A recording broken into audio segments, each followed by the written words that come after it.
هادي له ونشهد أن لا إله إلا الله وحده لا شريك له ونشهد أن سيدنا ونبينا وشفينا وحبيبنا ورؤوفنا ورحيمنا وملجانا ومأوانا ومرشدنا محمد وعلى آله وأصحابه أجمعين. أما بعد، فأعوذ بالله من الشيطان الرجيم. بسم الله الرحمن الرحيم. إنا أنزلناه في ليلة القدر وما أدراك ما ليلة القدر. ليلة القدر خير من ألف شهر. تنزل الملائكة والروح فيها بإذن ربهم من كل أمر. سلام هي حتى مطلع الفجر. وقال الله تعالى أيضا في شان حبيبه ومعشوقه مخبرا وآمرا: إن الله وملائكته يصلون على النبي يا أيها الذين آمنوا صلوا عليه وسلموا تسليما. اللهم صل على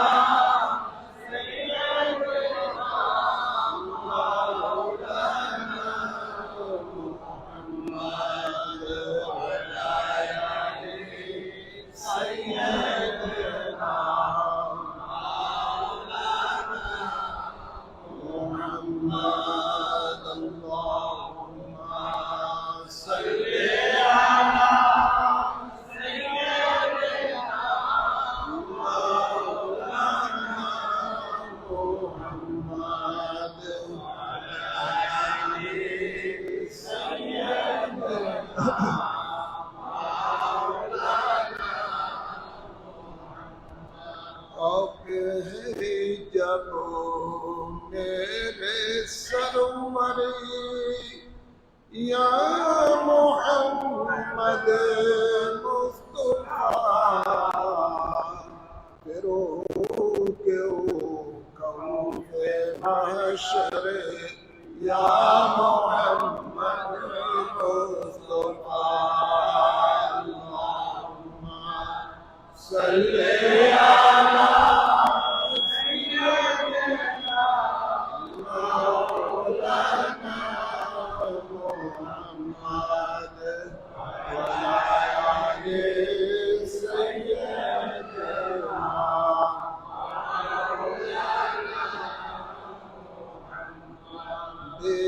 सुना चारों कीजिए नज़रे करम दिन ब दिन है हाल अबतर या मोहम्मद मुस्तफा। अल्लाहुम्मा सल्ली अला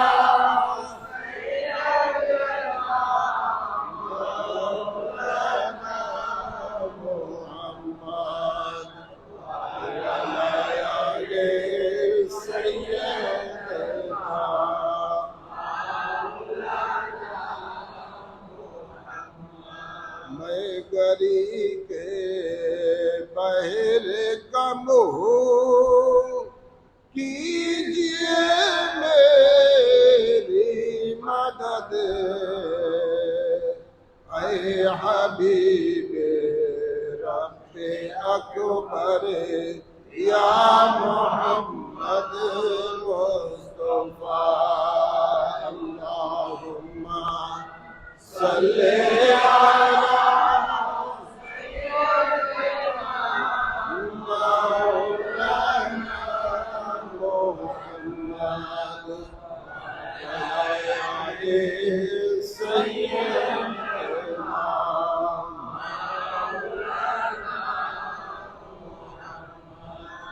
लोगों के दिल में आरज़ू है यही आखिर निकले दमिए कलमा कह कर या मोहम्मद मुस्तफा अल्लाहुम्मा सल्ली अला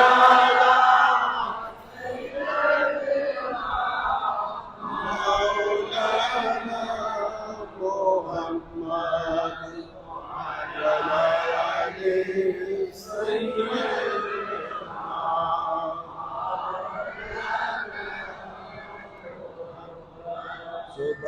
सुबहानल्लाह वल्हम्दुलिल्लाह ला इलाहा इल्लल्लाह सुबहानल्लाह वल्हम्दुलिल्लाह ला इलाहा इल्लल्लाह ला इलाहा इल्लल्लाह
সম্মানিত মুসল্লিয়ান কিরাম, আসুন আমরা মহান রব্বুল ইজ্জতের দরবারে শুকরিয়া আদায় করি, যিনি আমাদের সকলকে ঐতিহ্যবাহী বাইতুল ইজ্জত জামে মসজিদের মাঝে পবিত্র মাহে রমাদানের চতুর্থ জুমা অর্থাৎ আখরি জুমা জুমাতুল বিদা আদায় করার জন্য আসার তৌফিক দান করেছেন। এই জন্য দয়াল মহান রব্বুল ইজ্জতের দরবারে অসংখ্য অসংখ্য শুকর আদায় করছি। সকলে বলি আলহামদুলিল্লাহ।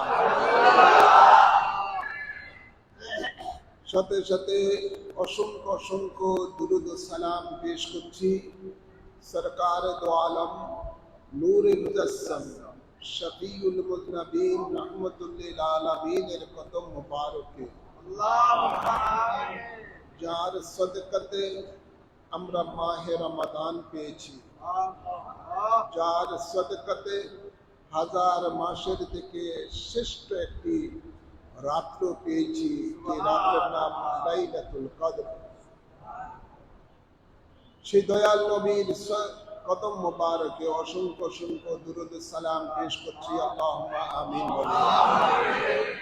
সাথে সাথে আরো অসংখ্য দুরুদ সালাম পেশ করছি পাক পঞ্জতনের কদম মুবারকে, বিশেষ করে আহলে বাইত রাসূলগণের কদম মুবারকে। দয়াল নবী, নূরের নবী, রহমতের নবী বলেছেন, মাহে রমাদানের শেষের 10 দিন হলো জাহান্নামের আগুন থেকে নাজাত পাওয়ার 10 দিন। ওয়া আখিরুহু ইতকুন মিনান নার, জাহান্নাম থেকে নাজাত পাওয়ার 10 দিন হলো মাহে রমাদানের শেষের 10 দিন। আমরা মাহে রমাদানের প্রথম 10 দিন রহমতের অতিবাহিত করলাম, মাঝের 10 দিন মাগফিরাতের আমরা সময়টা অতিবাহিত করলাম। এখন আমরা জাহান্নাম থেকে নাজাত পাওয়ার 10 দিনের মোটামুটি মাঝামাঝি আমরা এসে গেছি। সেটা আমাদের জীবন থেকে চলে যাচ্ছে। জাহান্নাম একটা কঠিন কষ্টদায়ক জায়গার নাম। যেটাকে যে জায়গাকে কোনো জায়গায় বলেছেন আলিম বলেছেন, আযাবুন আলিম বলেছেন, কোনো জায়গায় আজিম বলেছেন। এত এত কঠিন শাস্তির জায়গা, যেটার সম্বন্ধে একদিন আল্লাহর হাবিব জিবরাইল আমিনকে জিজ্ঞাসা করেছিলেন। একদা রাসূল পাক সাল্লাল্লাহু আলাইহি সাল্লাম এর দরবারে বেসময়, অর্থাৎ আনটাইম, যেটা সময় কোনো সময় জিবরাইল আমিন আসে নাই রাসূল পাকের, এমন একটা সময়ের মধ্যে তিনি এসেছেন। এসেছেন কিন্তু হযরত জিবরাইল আমিনের চেহারার মধ্যে একটা ভীতির একটা ছাপ রয়েছে, মলিন একটা ছাপ রয়েছে। আল্লাহ নবী বলেন, ও ভাই জিবরাইল, ব্যাপার কি? তুমি হঠাৎ করে কেন এই টাইমে এসেছো? এমন টাইমে তো কখনো আসো নাই, তোমার চেহারাটাও কেমন একটা মলিন মনে হচ্ছে, কারণ কি? ইয়া রাসূলুল্লাহ সাল্লাল্লাহু আলাইহি সাল্লাম, একটা খবর দেওয়ার জন্য আপনার কাছে এসেছি। কি খবর? আমি সিদরাতুল মুনতাহার মধ্যে বসা ছিলাম, তার স্টেশন, জিবরাইল আমিনের স্টেশনের মধ্যে তিনি ছিলেন। আমি সিদরাতুল মুনতাহার মধ্যে ছিলাম, এমন সময় একটা গায়েব থেকে আওয়াজ শুনতে পেলাম, আমার কানে এসেছে। কে জানি বলতেছেন, আওয়াজটা এরকম যে, হে জাহান্নাম, তোমার আগুনকে আরো বেশি করে তেজ করো, আরো বেশি করে তেজ করো। এই কথা শোনার পরে আমি আপনার কাছে দৌড়ে আসছি। আল্লাহ নবী বলেন, ও জিবরাইল, জাহান্নাম কি জিনিস? জাহান্নামটা কি জিনিস? হযরত জিবরাইল আমিন যখন এই কথা বললেন, তখন জিবরাইল আমিন বলার সাথে সাথে একটা আওয়াজ তার কানে আসলো, বিকট শব্দ। আল্লাহ নবী বলেন, এই শব্দটা কোথায় থেকে এসেছে? এটা জাহান্নাম থেকে আসছে। কেমন? আজ থেকে 700 বছর পূর্বে একটা পাথর জাহান্নামের মধ্যে নিক্ষেপ করা হয়েছিল, ওই পাথরটা এই মাত্র জাহান্নামের তলার মধ্যে লাগছে। এখন আপনি বুঝেন জাহান্নামটা কত গভীর। এই জাহান্নামটার জন্য জাহান্নামের মধ্যে আল্লাহ আগুন রেখেছেন। এই আগুনটাকে আল্লাহ নির্দেশ দিয়েছেন এটার তেজ পাওয়ার আরো বেশি বাড়ানোর জন্য। 500 বছর এটাকে হিট দেওয়া হয়েছে, তেজ করা হয়েছে। আগুনের মধ্যে দেখবেন কামারের দোকানে একটা লোহা, যদি ওই যেখানে লোহাটা গরম করে নরম করার জন্য লোহাটাকে, ওটার মধ্যে তো আস্তে আস্তে বাতাস দিতে দিতে দিতে দিতে কামারে তখন ওই আগুনের হিট করতে করতে করতে লোহাটা একসময় লাল আগুনের মতো হয়ে যায়, লাল হয়ে যায়। এবং এই সময় এটা নরম হলে তখন এটাকে কামারে আপনার বাড়ি দিয়ে আঘাত করে করে এটাকে যেটা বানানো সেটা সে বানিয়ে নেয়, তাও খন্তা, কুড়াল, ছুরি ইত্যাদি ইত্যাদি। তো 500 বছর হিট দেওয়ার পরে ওই জাহান্নামের আগুনটা লাল রং ধারণ করেছে। এরপরে আল্লাহ আবারও বলেন, হে আগুন, তোমার তেজ আরো বাড়াও আমার নাফরমান বান্দাদের জন্য, গুনাহগার বান্দাদের জন্য। আবারও ওই আগুনটা 500 বছর হিট দেওয়া হয়েছে। দেওয়ার পরে ওই জাহান্নামের আগুনের রংটা সাদা রং ধারণ করেছে। আল্লাহ আবারও নির্দেশ দিচ্ছেন, হে আগুন, জাহান্নাম, তোমার আগুনকে আরো তেজ করো। আবারও 500 বছর হিট দেওয়ার পরে ওই জাহান্নামের আগুনটা কালো রং ধারণ করেছে। এখন বর্তমানে জাহান্নামের আগুন কালো, কি কালো রং। ওই জাহান্নামের আগুনটাকে আল্লাহ আরো বলতেছেন তোমার আগুনকে আরো তেজ করো। কথা বলছেন না? জিবরিল আমিন বলেন, ইয়া রাসূলুল্লাহ সাল্লাল্লাহু আলাইহি সাল্লাম, ওই জাহান্নামের মধ্যে যদি একটা সুই দিয়ে ছিদ্র করে দেওয়া হয়, এর থেকে যে আগুনের তেজ পাওয়ার গরম বের হবে, সৃষ্টিকুলের মধ্যে যা কিছু আছে সাথে সাথে জ্বলে পুড়ে সারকার হয়ে যাবে। কথা বলছেন না? এই জাহান্নাম, নবী বলেন, এই জাহান্নাম থেকে নাজাত পাওয়ার 10 দিন হলো মাহে রমাদানের শেষের 10 দিন।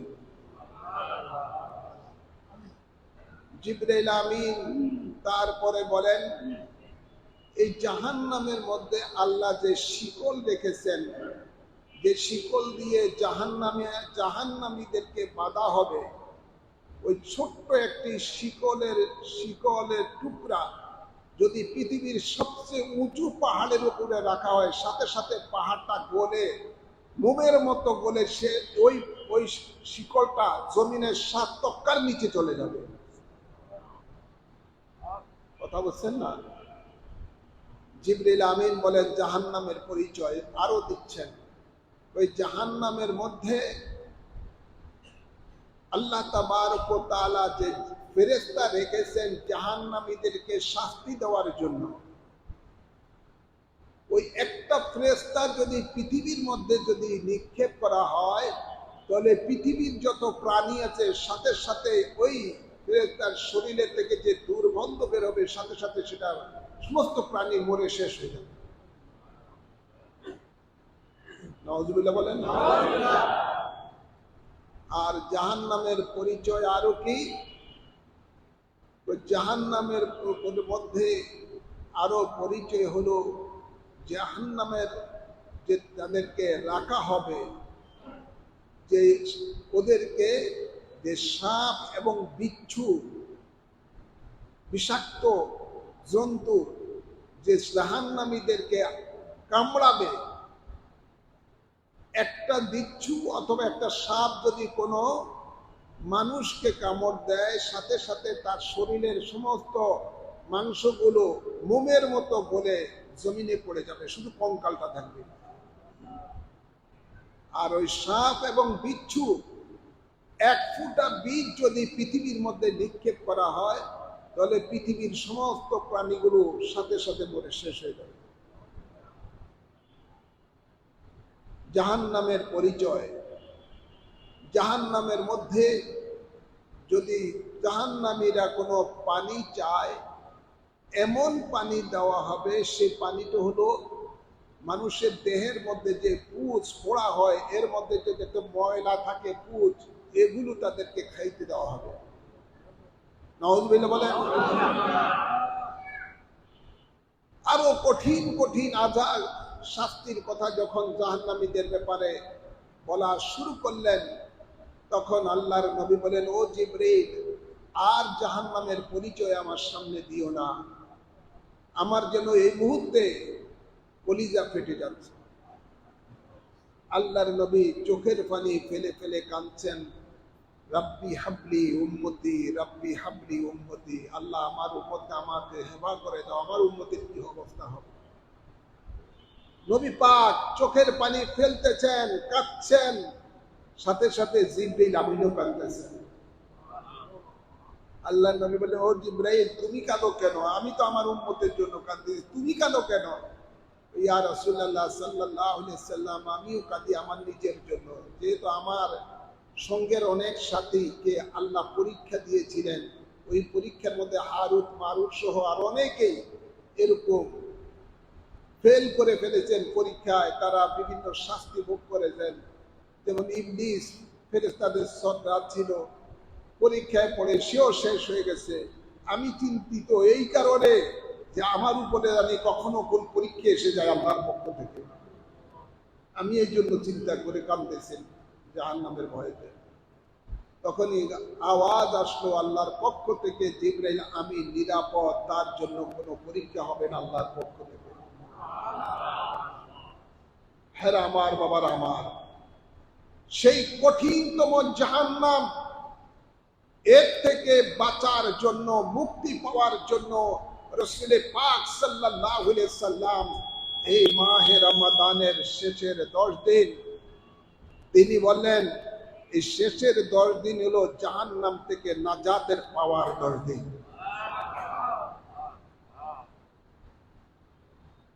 একদা রাসূল পাক সাল্লাল্লাহু আলাইহি ওয়াসাল্লামের সামনে আলোচনা করলেন একজন বনি ইসরাইলের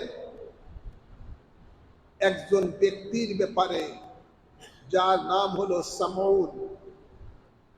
তিনি 1000 বছর 1000 মাস পর্যন্ত আল্লাহর দুশমনের বিরুদ্ধে জিহাদ করেছেন। দিনের বেলায়, রাত্র বেলায় আল্লাহর ইবাদত করতেন এবং দিনের বেলায় রোজা রাখতেন। সুবহানাল্লাহ বললেন না? এভাবে 1000 মাস কাটিয়ে দিয়েছেন।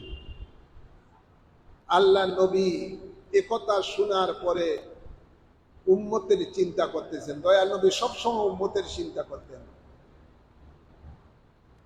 আমাদের দয়াল নবী, রহমতের নবী, আল্লাহর কাছে বলতেছেন, আল্লাহ বনি ইসরাইলের জমানার অন্যান্য নবীদের উম্মতেরকে তুমি 1000 1000 বছর হায়াত দিয়েছ, আমার উম্মতের তো এই হায়াত তুমি দাও নাই। অল্প 60 70 বছর, 80 বছর, বেশি দিলে 100 বছর, সামান্য এরকম অল্প হায়াত। এই অল্প হায়াতের মধ্যে আমার উম্মত হায়াত কম, ইবাদত করবে কম, আমার উম্মতের কি হবে? দয়াল নবী এই চিন্তায় চিন্তিত। হ্যাঁ আমার বাবার আমার, পৃথিবীর সমস্ত মখলুক চায় আল্লাহকে খুশি রাখার জন্য, আর আল্লাহ চায় তার হাবিবকে খুশি রাখার জন্য। দয়াল নবী, নূরের নবী চিন্তিত উম্মতের ব্যাপারে। আমার উম্মতের কি হবে, আমার উম্মতের পরকালে কি হবে? যেহেতু যার নেক বেশি, মিজানের মধ্যে যখন দেওয়া হবে, যার নেকের পাল্লা ভারী হবে তাকে আল্লাহ জান্নাতে পাঠাবেন, যার গুনার পাল্লা ভারী হবে তাকে আল্লাহ জাহান্নামে নিক্ষেপ করবেন। দয়াল নবী ভাবছেন, হায় রে, আমার উম্মত তো অল্প সময় দুনিয়াতে জিন্দগির হায়াত নিয়ে আসছে, আমার উম্মতের আমল কম হবে, নেক আমল কম হবে, আমার উম্মতের কি হবে, ইত্যাদি ইত্যাদি। তখনই আল্লাহ তাবারক ওয়া তাআলা তার হাবিবকে খুশি করার জন্য এই মাহে রমাদানের শেষের 10 দিনের মধ্যে, যেই 10 দিনে জাহান্নাম থেকে নাজাত পাওয়ার 10 দিন, এই শেষের 10 দিনের মধ্যে একটা আজিমুশান রাত্র দান করেছেন তার হাবিবকে, যেটা আদম আলাইহিস সালাম হতে ঈসা আলাইহিস সালাম পর্যন্ত 1 লক্ষ কি 2 লক্ষ 24,000 পয়গাম্বরের কোন উম্মতকে, কোন পয়গাম্বরকে আল্লাহ এই নিয়ামত দান করে নাই, যেই নিয়ামত আল্লাহ তাবারক ওয়া তাআলা তার হাবিবকে দান করেছেন, তার হাবিবের উম্মতকে দান করেছেন। সেটা হলো এই মাহে রমাদানের শেষের 10 দিনে একটা আজিমুশান রাত্র দিয়েছেন, যেটার সম্বন্ধে আল্লাহ বলতেছেন, ইন্না আনসালনাহু ফি লাইলাতিল কদর ওয়া মা আদরাকা মা লাইলাতুল কদর লাইলাতুল কদরি খায়রুম মিন আলফি শাহর। সুবহানাল্লাহ। আল্লাহ তাবারক ওয়া তাআলা একটি কদরের রাত্রি আমাদেরকে দিয়েছেন। এটা আল্লাহ তার হাবিবের মহব্বতে তার উম্মতকে দান করেছেন। যেহেতু দয়াল নবী ভাবতেছেন, বনি ইসরাইলের সামুনকে আল্লাহ 1000 মাস বা 1000 বছর আপনাকে দান করেছেন, আমার উম্মতের কি হবে? সেই নবীকে খুশি করার জন্যই আল্লাহ তার নবীর উম্মতদেরকে এই নিয়ামত দান করেছেন। আল্লাহ বলেন, আমি নাজিল করেছি কোরআন, ইন্না আনজালনাহু ফি লাইলাতিল কদর। আল্লাহ তাবারক ওয়া তাআলা নাজিল করেছেন লাইলাতুল কদরের মধ্যে পবিত্র কোরআন। অন্য আয়াতে আল্লাহ বলেন শাহরু রমাদান আল্লাযী উনজিলা ফীহিল কোরআন। আল্লাহ এই রমাদানে নাজিল করেছেন কোরআন, আর সেই রমাদানের শেষের 10 দিনের মাঝে লাইলাতুল কদরের মধ্যে সেই কোরআনকে আল্লাহ নাজিল করেছেন। আল্লাহ বলেন বন্ধু আমার জানেন এই লাইলাতুল কদর কি জিনিস? খায়রুম মিন আলফি শাহর। সুবহানাল্লাহ বলেন না? এটা 1000 মাস থেকে শ্রেষ্ঠ। এই রাত্র কি 1000 মাস থেকে শ্রেষ্ঠ।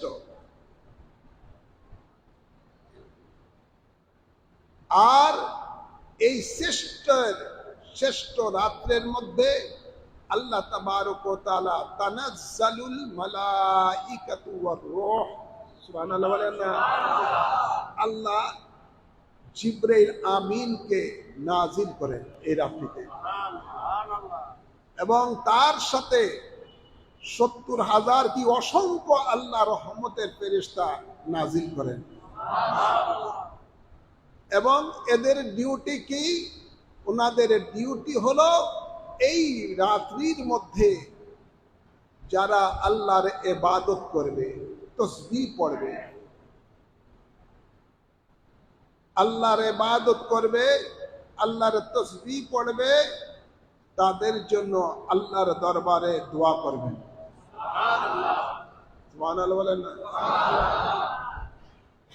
এবং এই দোয়াটা ফজর পর্যন্ত চলতে থাকবে। সুবহানাল্লাহ বলেন না? ফজর পর্যন্ত, ফজরের আগ পর্যন্ত, টাইম হওয়ার আগ পর্যন্ত কি চলতে থাকবে এই নিয়ামত। হযরতে মা ফাতেমা রাদিয়াল্লাহু তাআলা আনহা বলেন, ইয়া রাসূলুল্লাহ, অনেকে অসুস্থ থাকবে আপনার উম্মতের মধ্যে, দাঁড়িয়ে দাঁড়িয়ে তো তারা হয়তোবা ইবাদত করতে পারবে না, তাদের অবস্থাটা কি হবে? নবী বলেন তারা যদি দাঁড়িয়ে না পারে অন্তত বসে বসে যেন তারা আল্লাহর ইবাদত করে। বসতেও যদি সমস্যা হয় তাহলে পিঠের মধ্যে বালিশ দিয়ে কিছু জিনিস দিয়ে টেক লাগিয়ে অন্তত বসে বসে যেন আল্লাহর ইবাদত করে, তাহলে তারা আল্লাহর এই নিয়ামতের অংশীদারের মধ্যে চলে যাবে। এই রাত্রিতে আল্লাহ তাবারক ওয়া তাআলা গুনাহগার বান্দাদের গুনাহ মোচন করে দেন।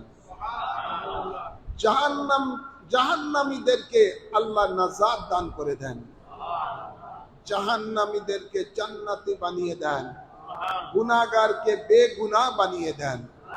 আল্লাহর বান্দা থেকে আল্লাহর বান্দাদেরকে আল্লাহ বন্ধুতে পরিণত করে নেন। এই নিয়ামত আমরা পেয়েছি সরকারে দো আলমের সদকাতে। সুবহানাল্লাহ বলেন না? দয়াল নবীর সদকাতে আমরা এই নিয়ামত পেয়েছি। হায়াত কম, কিন্তু আমল যদি এক রাতে করি 1000 মাস, বনি ইসরাইলের জামানার মধ্যে তাদের উম্মতেরা 1000 মাস ইবাদত করলে যত সওয়াব পেত, আমরা এক রাতে তত সওয়াব। লাভ বেশি না কম? আরে সেই নবীরে আমরা চিনলাম না, কার উসিলায় সিন্নি খাইলে মোল্লা চিনলি না। আজকে গত কিছুদিন আগে আপনারা দেখলেন এই দেশের প্রধানমন্ত্রী জনাব তারেক রহমান বিভিন্ন মৌলানাদেরকে ইফতার পাঠিয়ে দিয়েছেন, ইফতারে দাওয়াত দিয়েছেন। তার পাশে যে সমস্ত মৌলবীদেরকে রাখছেন স্টেজের মধ্যে, আরে যাদেরকে রাখছেন এই সমস্ত লোকগুলি, যে লোকগুলি তারে সম্মান করে দাঁড়ায়ও না, কত বড় বেয়াদব, দাঁড়ানো এটা জায়েজ না। অথচ ইহুদি তার মাদ্রাসায় গিয়েছিলেন, আমি ফেসবুকে দেখলাম, ইহুদি একটা গ্রুপ তার মাদ্রাসায় রূপগঞ্জের সেখানে মাদ্রাসায় গেছে, ওদের আসার রাস্তার মধ্যে সে দাঁড়ায় আছে তাদেরকে সম্মান করে ইস্তেকবাল করার জন্য। ইহুদিদের, যেহেতু এরা তো ইহুদিদের দালাল। সম্মানী ব্যক্তিদেরকে সম্মান করা এটা দয়াল নবীর সুন্নাত। দয়াল নবীর একদা আল্লাহর নবী রহমতুল্লিল আলামিন আল্লাহর দরবারে দোয়া করলেন দাহিয়া কালবির ব্যাপারে, আল্লাহুম্মা যুক ঈমানান দাহিয়া কালবি, আল্লাহ দাহিয়া কালবিকে ঈমান আনার তৌফিক দাও। দাহিয়া কালবি একটা গোত্রের প্রধান ছিল। তো দয়াল নবী ভাবলেন দাহিয়া কালবি যদি ইসলাম ধর্ম গ্রহণ করে তাহলে তার গোত্রের লোকগুলিও ইসলাম ধর্মের মধ্যে চলে আসবে। দয়াল নবী দোয়া করলেন, আর এদিকে দাহিয়া কালবির হৃদয়ের মধ্যে ঢেউ উঠে গেছে দয়াল নবীর কদমে কখন হাজিরি দিয়েছে। নবীর দোয়া কবুল হয় কি হয় না? নিঃসন্দেহে নবীর দোয়ার সাথে সাথে আল্লাহ কবুল করে নেন। সুবহানাল্লাহ বলেন না? হ্যাঁ আমার বাবার আমার, একবার দাহিয়া কালবি রসুলের দাহিয়া কালবি তো গেল, দাহিয়া কালবি যখন পরের দিন সকালবেলা রসুলের পাকের দরবারে আসলেন, আল্লাহর নবী সাহাবায়ে কেরামদেরকে নিয়ে ফজরের পরে দ্বীনের তালিম দিচ্ছেন। দাহিয়া কালবি আসতেছে, দয়াল নবী ওই দাহিয়া কালবির সম্মানার্থে তার নিজের দেহের চাদরটা রুমালটা জমিনে বিছিয়ে দিলেন দাহিয়া কালবিকে বসার জন্য। সকলে আশ্চর্য হয়ে গেল, দাহিয়া কালবির জন্য নবী এত সম্মান দেখাচ্ছেন, অথচ সে এখনো ইসলাম ধর্মই গ্রহণ করে নাই। তো দাহিয়া কালবি নবী পাকের মহান আদর্শ দেখে চোখের পানি ফেলে ওই নবী পাকের চাদর মোবারকে তিনি না বসে ওটা তিনি জমিন থেকে উঠিয়ে চুমু দিলেন, মাথায় রাখলেন, আর বললেন ইয়া রাসূলুল্লাহ সাল্লাল্লাহু আলাইহি সাল্লাম, দাহিয়া কালবির এই শক্তি নাই রহমতুল্লিল আলামিনের চাদরের উপরে বসা। দাহিয়া কালবি বলে ইয়া রাসূলুল্লাহ, আর বিলম্ব করবেন না, আমাকে আপনার গোলাম হিসাবে কবুল করেন, ইসলামের মধ্যে দীক্ষিত করেন, আমাকে পড়ে দেন লা ইলাহা ইল্লাল্লাহু মুহাম্মাদুর রাসূলুল্লাহ সাল্লাল্লাহু আলাইহি ওয়াসাল্লাম। এটা হলো নবীর সুন্নাত। সম্মানিত ব্যক্তিদেরকে সম্মান করতে হবে, যত রকমের সম্মান আছে সম্মান করতে হবে। ওরা দুনিয়ার জন্য বেঈমান ইহুদিদেরকে সম্মান করতে পারে, সে যেই কোনো লোক হোক না কেন, কেউ যদি সম্মানের স্থানে বসে তাহলে তাকে সম্মান দিতে হবে। এটাই নিয়ম, এটাই ইসলামের শিক্ষা। গতকাল দেখলাম আরো একটা নতুন আশ্চর্যের ব্যাপার, যেটা কখনো হয় নাই। সংসদ অধিবেশন শুরু হলো, সেখানের মধ্যে সব সময় দেশের সঙ্গীত বাজালে সকলে দাঁড়িয়ে সেটা সম্মানার্থে, দেশের সম্মানার্থে। হুব্বুল ওয়াতানি মিনাল ঈমান, দেশ প্রেম হলো ঈমানের অঙ্গ। দয়াল নবী বলেন দেশকে ভালোবাসে। যখন দেশের একটা সঙ্গীত আপনার করা হয়, সবাই কিছুক্ষণ দাঁড়িয়ে থাকে সঙ্গীত বাজা পর্যন্ত। কালকে দেখলাম এই প্রায় 40-50টা যতগুলি ছিল ওয়াহাবি জামাতি মৌলবী এই আকীদার, একটাও দাঁড়ায় নাই। কথা বলছেন না? এরা স্পিকার আসলে অনেক সময় দাঁড়িয়ে যেতে হয়, আল্লাহ জানে গতকাল স্পিকার হবে দাঁড়াইছে কিনা আল্লাহ জানে। তো এ হলো এদের চরিত্র। তো যাকে আপনারা ডাইনে বাঁয়ে বসেছে, আপনার এই প্রধানমন্ত্রী মাথা ঝুঁকিয়ে দেয়, তাকে দোয়া করে। আব্দুর রাজ্জাক বিন ইউসুফ, আব্দুর রাজ্জাক বিন ইউসুফ তার বক্তব্য আপনি দেখবেন, বেশ 2-1 বছর আগে সে বলেছে যেই নবী জিন্দা সেই নবীকে তালাক দিয়ে দিতে হবে, তার সাথে কোনো সম্পর্ক রাখা যাবে না। আর যে নবী নূরের তাকেও তালাক দিতে হবে। নাউযুবিল্লাহ বলেন। এবং এই লোকটাই বলে, এবং তার ছেলেও বলছে আব্দুল্লাহ, যে আল্লাহর নবীর মা বাপ কাফির ছিল, মুশরিক ছিল। এই জঘন্য জঘন্য আকীদা যাদের নবীর ব্যাপারে রয়েছে, তাদেরকে প্রধানমন্ত্রী একদম কাছে নিয়ে আসছে, সম্মান দিচ্ছে, অথচ তাকে কোনো সম্মান দেয় না তারা। এই জাতির যে ভবিষ্যতে কি হবে আল্লাহই জানে। তো বলতেছিলাম এটাই, দয়াল নবী, নূরের নবী, রহমতের নবীর সদকাতে আমরা এমন একটি রাত্র পেয়েছি, লাইলাতুল কদর, যেটা অন্য কোন নবীর উম্মতেরা পায় নাই। সেই রাত্রিতে ইবাদত করা প্রত্যেক ঈমানদারের উপরে, এটা রাসূল পাকের তো সুন্নত আছে, এটা ওয়াজিব। যেহেতু এই মাস, এই রাত্রিটার ইবাদতে মানুষ গুনাহগার বেগুনাহ হয়ে যায়, জাহান্নামী জান্নাতি হয়ে যায়। তো এই রাত্রিটা মাহে রমাদানে কখন? নবী পাক সাল্লাল্লাহু আলাইহি সাল্লাম বলেন, এই রাত্রিটা হলো তোমরা তালাশ করো মাহে রমাদানের শেষের 10 দিনের বেজোড় রাত্রিতে,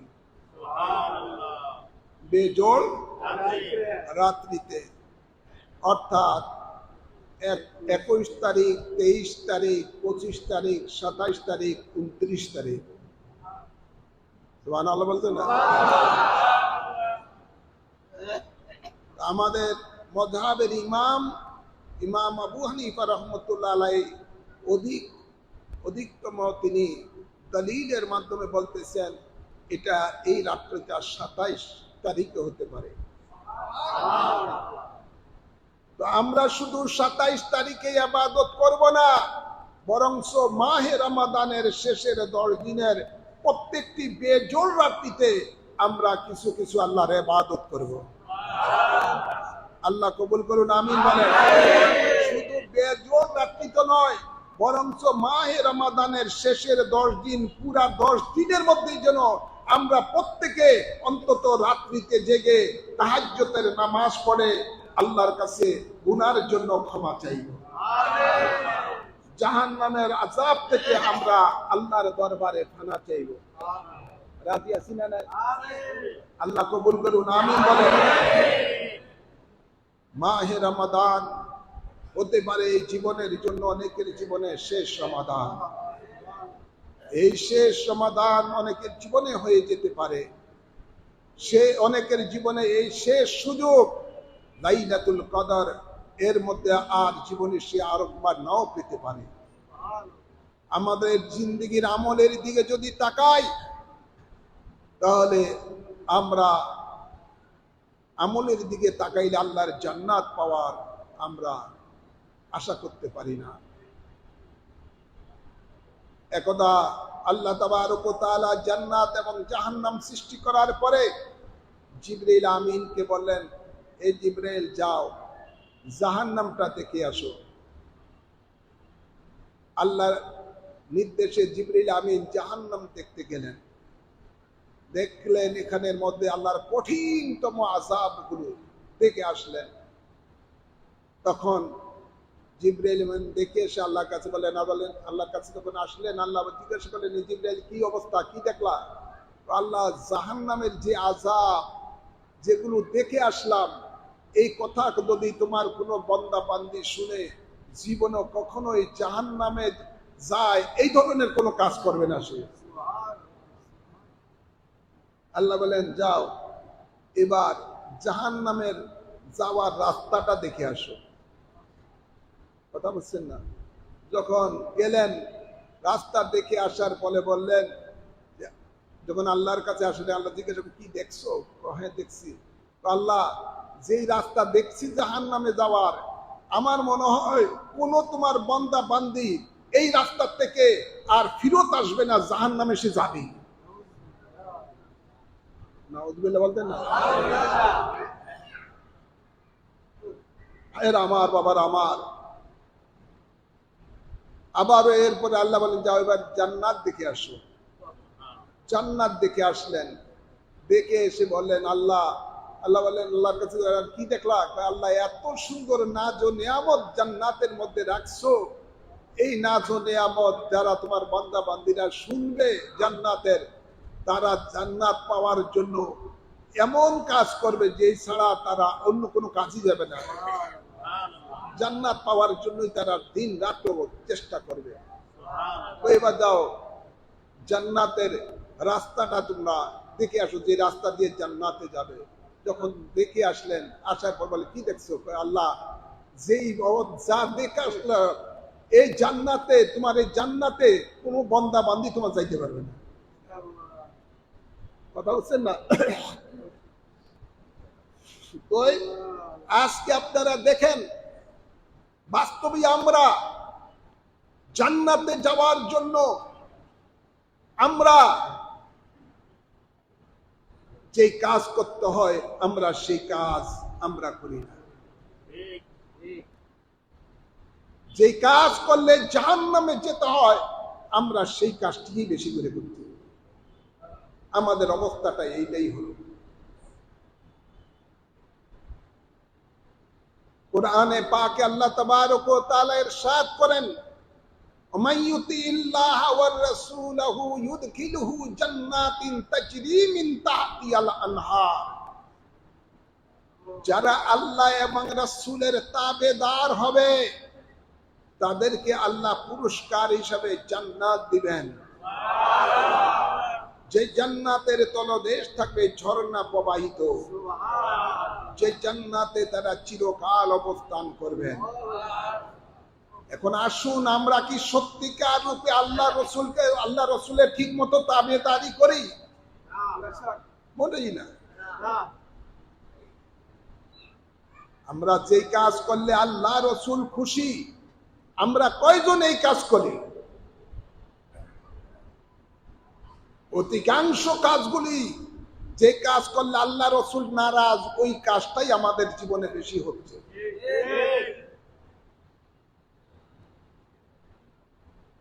আফসোস, আল্লাহ কোরআনে পাকে বলেন, وَمَن يَعْصِ اللَّهَ وَرَسُولَهُ يَتَعَدَّ حُدُودَهُ يُدْخِلْهُ نَارًا خَالِدًا فِيهَا وَلَهُ عَذَابٌ مُهِينٌ। আল্লাহ বলেন, আল্লাহ রসুলের যারা নাফরমানি করবে, আল্লাহর দেওয়া যে হুদুদ, যে সীমা, হারাম এবং হালালের যে সীমা আল্লাহ দিয়েছেন, এই সীমাকে যারা লঙ্ঘন করবে, আল্লাহ বলেন এদেরকে আমি জাহান্নামে নিক্ষেপ করব। আমরা কি প্রতিনিয়ত আল্লাহর দেওয়া হুদুদকে, আল্লাহর দেওয়া সীমাকে লঙ্ঘন করি না? কথায় কাজে আমরা সর্ব সময়, রোজা রেখেও পর্যন্ত আমরা আল্লাহর হুদুদকে লঙ্ঘন করে চলছি, আল্লাহর বিধানকে আমরা লঙ্ঘন করে চলছি। তো আমাদের জন্য তো জাহান্নাম তো অটোমেটিকই নির্ধারিত হয়ে আছে। আল্লাহ হেদায়েত দান করুন, আমিন বলেন। আল্লাহ হেদায়েত দান করুন।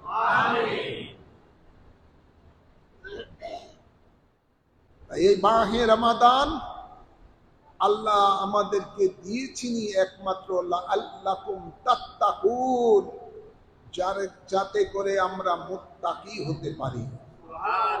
এক মাস সিয়াম সাধনা করে আমরা যেন মুত্তাকি হতে পারি। মাহে রমাদান শেষ হয়ে যাচ্ছে আমাদের জীবনে, আমরা কি এখনো সত্যিকার রূপে নিজকে নিজ এটার উপরে আমরা দাবি করতে পারি আমরা মুত্তাকি হয়ে গেছি? কিন্তু মাস তো গেছে, মাস তো চলে গেছে, আর কি আসবে? আর কি আমাদের জীবনে ফিরে আসবে এটা কোনো নিশ্চয়তা আছে? আমাদের জীবন থেকে তো চলে যাচ্ছে। এরকম কত মাহে রমাদানে আসলো আর গেল, আমরা সেই যেমন আছি তেমনই, যেই সেই। পরিবর্তন আর কখন হবে? তা মানুষ বলতেছেন যে সাপ মরলে সোজা হয়। আপনি এখনো জীবনটা বাঁকা রেখেছেন, মরবেন যখন তখন সোজা ঠিকই হবেন, কিন্তু ওই সোজা হইলে কোনো কাজে আসবে না। কাজে আসবে? ওই সোজা হইলে আর কোনো কাজে আসবে না। মরার পরে তো লম্বা হয়ে যাবেন গিয়া, সোজা হয়ে যাবেন গিয়া। এই সোজা হইলে কোনো কাজে আসবে না। জীবন থাকতেই সোজা হয়ে যেতে হবে। সেই সোজাটা হতে হবে ওই সোজা যেমনি ভাবে সাহাবায়ে কেরামেরা চলেছেন, যেমনি ভাবে তাবিনেরা চলেছেন, যেমনি ভাবে তাবিনেরা চলেছেন, যেমনি ভাবে আইম্মে মুস্তাহিদিন চলেছেন, যেমনি ভাবে আল্লাহ তরিকতের ইমামগণ চলেছেন, যেভাবে সেভাবে আমাদেরকে চলতে হবে।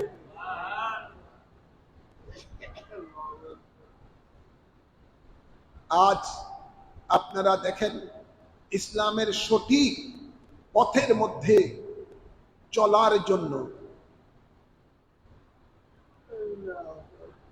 ইসলামের সঠিক পথে চলার জন্য আল্লাহ কোরআনে পাকে আমাদেরকে নির্দেশনা দিয়েছেন, আতিউল্লাহ ওয়া আতিউর রাসূল ওয়া উলিল আমরি মিনকুম। সুবহানাল্লাহ বলতেন না? তোমরা তাবেদারি করো আল্লাহর, তাবেদারি করো রাসূলের, তাবেদারি করো উলিল আমরের। এই উলিল আমরের মধ্যে রয়েছেন সাহাবায়ে কেরাম, তাবিন, তবে তাবিন, আইম্মে মুস্তাহিদিন, গাউস, কুতুব, ওলি, আবদালগণ এবং মাযহাবের ইমামগণ, পীর ও মুর্শিদগণ। তিনারা হলেন উলিল আমরের মধ্যে। আমরা কি তাদের মতে চলি? আজকে আফসোস, যাদেরকে প্রধানমন্ত্রী তার খুব কাছের করে দোয়া নেন, যাকাত কেমনে দিবে তার বুদ্ধি পরামর্শ নেন। কেন এই দেশের মধ্যে মুহাদ্দিস, মুফাসসির, সুন্নি আলেম ওলামা নাই? আছে না নাই? ওই সালাফি আহমদুল্লাহর কাছ থেকে বুদ্ধি নেয়। কথা বলছেন না? বুদ্ধি নেয়। আর বুদ্ধি নেওয়ার লোক নাইনি। তারা আবার যাকাত কমিটির একেবারে মহানায়ক বানিয়ে দিয়েছেন যাকাত বোর্ডের। অথচ এই লোকগুলি সাহাবায়ে কেরামকে সত্যের মাপকাঠি মানে না। এই লোকগুলি মাযহাবের ইমামগণকে মানে না। এরা বলে মাযহাব অনুসরণ করা এটা বেদাত, শিরক। এক মৌলবীকে আমি দেখলাম, এই আহলে হাদিসের, বলতেছে আগামী এই 10 বছরের মধ্যে বা তার কম বেশি হতে পারে, এই দেশের মধ্যে কোনো মাযহাব মানা কোনো লোক থাকবে না, সব সালাফি হয়ে যাবে, আহলে হাদিস হয়ে যাবে, অর্থাৎ ইসলামগামী হয়ে যাবে। সাথে সাথে জামাতের একটা পান্ডা, ওই আপনার নোয়াখাইলা ইদানিয়ার এই রফিকুল্লাহ, এটাও দেখলাম গতকাল, বলতেছে যে এই দেশের মধ্যে আর কোনো মাযহাব মানাকারী থাকবে না। সব তো আসলে তো তাদের কথা যুক্তি আছে। প্রধানমন্ত্রীর আশেপাশে যখন যাদেরকে মর্যাদা দিয়ে স্টেজের মধ্যে বসাইছে, এদের আহলে হাদিসদেরকে যখন বসাইছে, তখন এরা তো এদের যে দৌরাত্ম রাষ্ট্রীয়ভাবে চলবে, এটা তো এদেশের মধ্যে কোনো মাযহাবের লোক থাকবে না। আজ আপনারা দেখেন, এদের মিডিয়ার মধ্যে বিভিন্ন ভাবে এরা ইহুদিদের টাকা খেয়ে, নজদি ওয়াহাবিদের টাকা খেয়ে, আজকে তারা যেভাবে আপনার মিডিয়ার মধ্যে সময় খরিদ করে তারা তাদের মতবাদকে প্রচার করতেছে, আজকে আপনারা দেখেন অনেকের সন্তানেরা, অনেকের স্ত্রীরা, অনেকের আত্মীয় স্বজনেরা, ঘরের পরিবারেরা এই সালাফি ওয়াহাবি হয়ে যাচ্ছে। কথা বলছেন না? বিশেষ করে নতুন জেনারেশন যারা আছে, এরা তো, এবং যারা আপনার পুরুষ বলেন মহিলা বলেন, সবগুলি এখন আহমদুল্লাহ পাগল। শেখ আহমদুল্লাহ মনে করে সে যা কয় এটাই ওহী, এটাই এই নবী, এই যা বলতেছে এটাই সত্য। অথচ আমাদের মাযহাবের ইমাম কি বলেছেন? আমাদের ইমাম আবু হানিফা রাহমাতুল্লাহ আলাইহি আমাদেরকে কি দিক নির্দেশনা দিয়েছেন? ইমাম শাফি রাহমাতুল্লাহ আলাইহি আমাদেরকে কি দিক নির্দেশনা দিয়েছেন? হযরত ইমাম হাম্বলি মালিক আমাদেরকে কি দিক নির্দেশনা দিয়েছেন ইসলামের ব্যাপারে? সেদিকে আমরা নজর দেই না। গৌস পাক আব্দুল কাদের জিলানী, খাজা গরিবে নওয়াজ, বাহাউদ্দিন নকশবন্দি, মুজাদ্দিদ আল-ফিসানি আমাদেরকে কি দিক নির্দেশনা দিয়েছেন? আমরা সেই দিক নির্দেশনা মানি না। নতুন নতুন সালাফি মৌলবীদের কথাই আমরা মনে করতেছি এটাই ইসলাম। এটাই কি ইসলাম? আল্লাহ হেদায়েত দান করুন। এটার নাম ইসলাম নয়। যার উসিলায় আমরা এদেশে ইসলাম পেয়েছি, হযরতে বাবা শাহজালাল শাহ পরান্ত 360 আউলিয়া কেরাম, এই উপমহাদেশের মধ্যে হযরতে খাজা গরিবে নওয়াজের মাধ্যমে আমরা যে ইসলাম পেয়েছি, ওই ইসলাম নিয়ে আমাদেরকে চিন্তা করতে হবে, ওই ইসলামের মধ্যে আমাদেরকে চলতে হবে। ওই ইসলামই হলো একমাত্র জান্নাতে যাওয়ার পথ। ওই ইসলামই হলো নবী পাকের দেখানো সিরাতুল মুস্তাকিমের পথ। বর্তমান প্রচলিত সালাফি ওয়াহাবিরা, মৌলবীরা, সেই এই ধরনের শেখরা যেগুলো চেহারার দিকে তাকালিয়ে দেখা যায় এটা যে টাটকা জাহান্নামী, সেই জাহান্নামীদের খপ্পরে পড়ে যাচ্ছে দেশ এবং জাতি। আমার কথা অনেকের ভালো লাগে না। আমি গত নির্বাচনের সময়, এই যে নির্বাচনের সময় এখানে আপনাদের একটা পথসভা করেছিলাম, আপনারা দেখেছেন, যেটা মিডিয়ার মধ্যে প্রচুর ভাইরাল হয়েছে। বিশেষ করে সময় টিভি এটা বেশি ভাইরাল করছে, লক্ষ লক্ষ এটা ভিউজ হয়ে গেছে, প্রচুর ভাইরাল হয়েছে ওই জিনিসটা। আজকে দেখেন, আফসোস, 30 লক্ষ মুক্তিকামী মানুষের শহীদের বিনিময়ে এই দেশ স্বাধীন হয়েছে। 3 লক্ষর মতো মা বোনের ইজ্জতের বিনিময়ে যে এই দেশ স্বাধীন হয়েছে, আজকে 2026 সালে আমরা এসে এই দেশটা এখন পরাধীনের মধ্যে চলে গেছে। নামে স্বাধীন, আসলে স্বাধীন নয়, শেষ। 12 তারিখে নির্বাচন হয়েছে, 9 তারিখে এই আমেরিকার দালাল ইউনুস চুক্তি করেছে, দেশটাকে বিক্রি করে দিয়েছে। এটাকে বসানোই হয়েছে, এখানে পাঠানো হয়েছে আমেরিকা এই দেশটাকে বিক্রি করার জন্য তাদের কাছে। কেমন চুক্তি? গোলামি চুক্তি, যে এই দেশ থেকে কোনো কিছু স্বাধীনভাবে এই দেশ অন্য দেশের থেকে কোনো জিনিস কিনতে পারবে না। ডিজেল কিনতে যাবে ইন্ডিয়ার থেকে, আমাদের দেশের পররাষ্ট্রমন্ত্রী যায় আমেরিকা দূতাবাসের মধ্যে দরখাস্ত নিয়ে আমেরিকার অনুমতি চায়। কথা বলছেন না কেন? আমরা কি আমাকে তাদের গোলাম? আমরা দেশের স্বাধীন না? আজ এমন গোলামি চুক্তি করে গেছে, এখন সে বলতেছে এই চুক্তির সময় জামাতও সম্মতি ছিল, বিএনপিরও সম্মতি ছিল, যার কারণে এখন বাংলাদেশটা এমন অবস্থা হয়েছে, নামে স্বাধীন, আসলে স্বাধীন নয়। এই দেশটা সম্পূর্ণরূপে আমেরিকার কাছে বিক্রি হয়ে গেছে, এটা পরাধীন হয়ে গেছে। যে আমেরিকা হলো সারা পৃথিবীর মধ্যে একমাত্র টেরোরিস্ট রাষ্ট্র, যে আমেরিকা হলো ইসলামের সবচেয়ে বড় দুশমন, মুসলমানের সবচেয়ে বড় দুশমন। যে দেশটা শতকরা 92% মুসলমানের দেশ, সেই দেশটা আজকে আমেরিকার গোলামির মধ্যে চলে গেছে। বড় আফসোস। এমন কতগুলো চুক্তি করেছে যে চুক্তির দ্বারা এই দেশটা বাংলাদেশে আর স্বাধীনভাবে তার চলার কোনো শক্তি নাই, সম্পূর্ণরূপে তার হাতে পায়ের মধ্যে জিঞ্জির, আমেরিকার জিঞ্জির পড়া হয়ে গেছে। এই জিঞ্জির থেকে কবে যে মুক্তি পাবে আল্লাহই জানে। আপনারা দেখেন, আজকে বিগত সরকার চাইছে, শেখ হাসিনা কাছে ওরা চাইছে যে আপনি যত বছর থাকেন, সেন্ট মার্টিন আমাদেরকে দিয়ে দেন, আমেরিকার একটা ঘাঁটি করবো, সৈনিকদের জন্য ওখানে একটা ঘাঁটি দরকার, সে দেয় নাই। ক্ষমতা ছাড়ার আগেও এই কথাটা সে বলে গেছে জাতির কাছে। আজকে আমি ওইটা চরম বিরোধিতা করেছি যে এই আমেরিকার কাছে যেন ওই সেন্ট মার্টিন না দেওয়া হয়। দেখেন, যদি যারা আরবের দেশের মধ্যে আমেরিকাকে ঘাঁটি করার সুযোগ দিয়েছে, এখন ইরান ওই দেশের মধ্যে সমানে মিসাইল মারতেছে। বাঙালিরা এখন বড় বিপদে আছে মধ্যপ্রাচ্যের মধ্যে।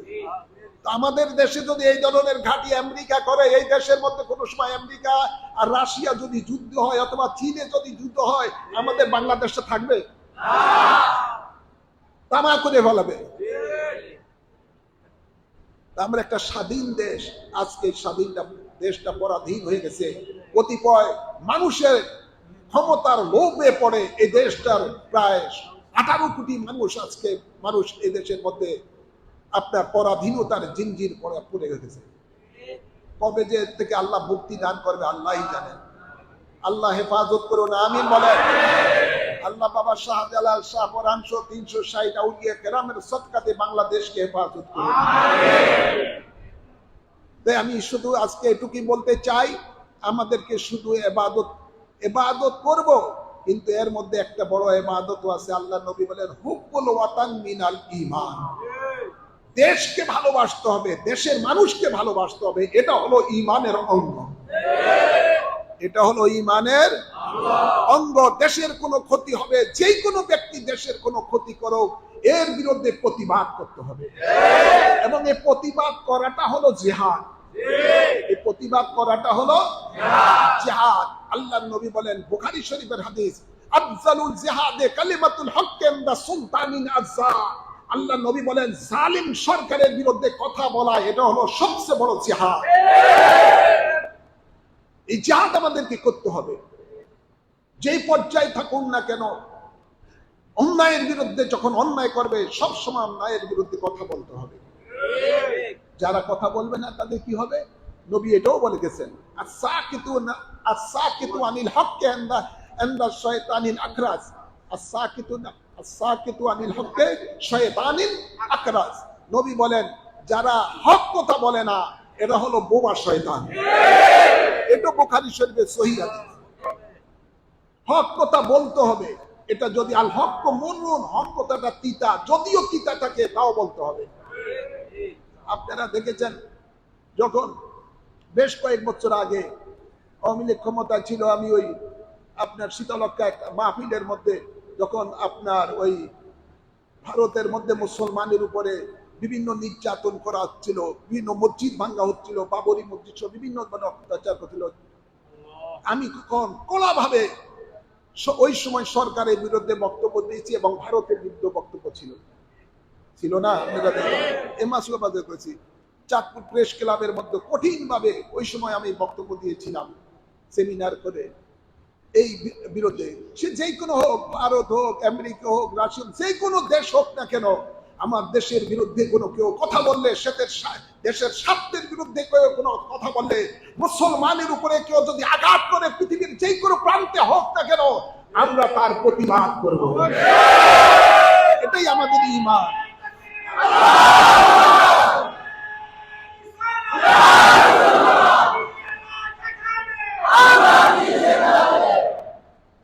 এটাই হলো ঈমান। আজ বড় আফসোস, গতকাল দেখলাম প্রায় 40-50 জনের মতো ওয়াহাবি জামাতি মৌলবীরা সংসদে। দেখছেন না? ওয়াহাবি জামাতি মৌলবী শুধু 40-50 জনের মতো। কেন? এই দেশে না সুন্নি, এই দেশে না সব ওলি আল্লাহর ভক্ত? ওই তারা, এই ভক্তরা পারে না নবীর পক্ষের একটা সৈনিককে সংসদে পাঠানোর জন্য, নবীর পক্ষে কথা বলার জন্য, সুন্নিয়তের পক্ষে কথা বলার জন্য, দেশ ও মিল্লাতের পক্ষে কথা বলার জন্য। একটা লোকও কি পারে নাই পাঠানোতে? আর আমি যখন এই লক্ষ্য নিয়ে যখন আমি কাজ করলাম, অনেকেই নানা সমালোচনা, হুজুরে কেন দেয় এটা, হুজুরে কেন দেয়, এই জিনিসটা কেন গেছে, এই জিনিসটা আরো এই শুরু হয়েছে, আরো কিছুদিন পরে আরো ভালো করে দেখবা। হুজুর কেন গেছে, এত কষ্ট করছে কেন? আমার দায়িত্ব ছিল করার, যাতে আল্লাহর কাছে যেন আমি অপরাধী না হতে পারি।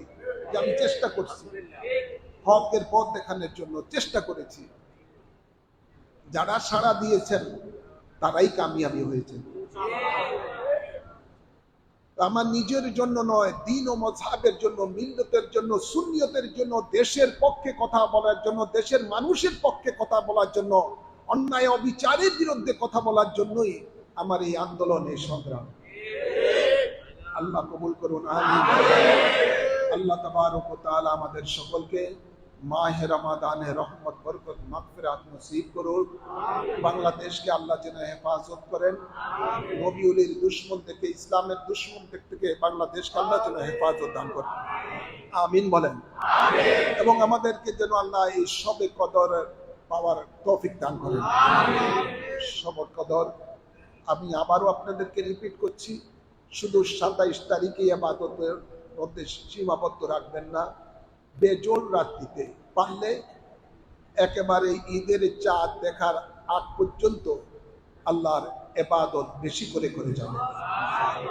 আল্লাহ কবুল করুন। পরিশেষে বলতে চাই, আপনারা জানেন ইমামে রব্বানী দরবার শরীফে এতিমখানা রয়েছে। অনেকগুলো অসহায় এতিম ছাত্রছাত্রীরা জামাতখানায়, হেফজখানায় তারা লেখাপড়া করেন। তো তাদের দরবারের এতিমখানার জন্য অনেকে অন্যান্য বছর আপনারা যাকাত ফিতরা ইত্যাদি সে অনুদান দিয়ে থাকেন। এবছর আমাদের হিজবুর রাসূল কমিটি জায়গায় জায়গায় রয়েছে। হিজবুর রাসূল কমিটির মাধ্যমে অথবা সরাসরি এখানকার এসে আমার কাছে আপনারা সে অনুদান, যাকাত ফিতরা ইত্যাদি এতিমখানার জন্য সেটা আপনারা দিবেন। আরেকটা খেয়াল রাখবেন, কোনো অবস্থায় যেন এই সালাফি ওয়াহাবিদের, কওমিদের মাদ্রাসা আপনারা আপনাদের দান, অনুদান এবং যাকাত ইত্যাদি দিবেন না। এগুলো দেওয়া জায়েজ হবে না এবং যাকাতও আদায় হবে না, যেহেতু এরা হলো নবীর দুশমন। এরা হলো নবীর, এদের মাদ্রাসায় নবীর দুশমন তৈয়ার হয়, নবীর প্রেমিক তৈয়ার হয় না, এবং দেশের দুশমন তৈয়ার হয়। কথা বলছেন না? এরাই এদের মাদ্রাসা থেকে জায়গায় জায়গায় মব সৃষ্টি করে মানুষের উপরে, বিভিন্ন দরবার মাদার শরীফের উপরে তারা আক্রমণ, বিভিন্ন নির্যাতন, জ্বালাও পড়া তারা কাজ করেছে বিগত এই 2 বছরে আপনারা দেখতে পেয়েছেন। সুতরাং এদের মাদ্রাসা আপনারা কখনো, জাতির সকলকে বলবো, এই বাতিল পন্থীদের মাদ্রাসা কখনো আপনারা, তাদের মাদ্রাসা আপনারা সাহায্য সহযোগিতা করবেন না। করলে সুন্নি মাদ্রাসায় করবেন। আল্লাহ কবুল করুন। ওয়া আলাইনা ইন্নাল বারাক।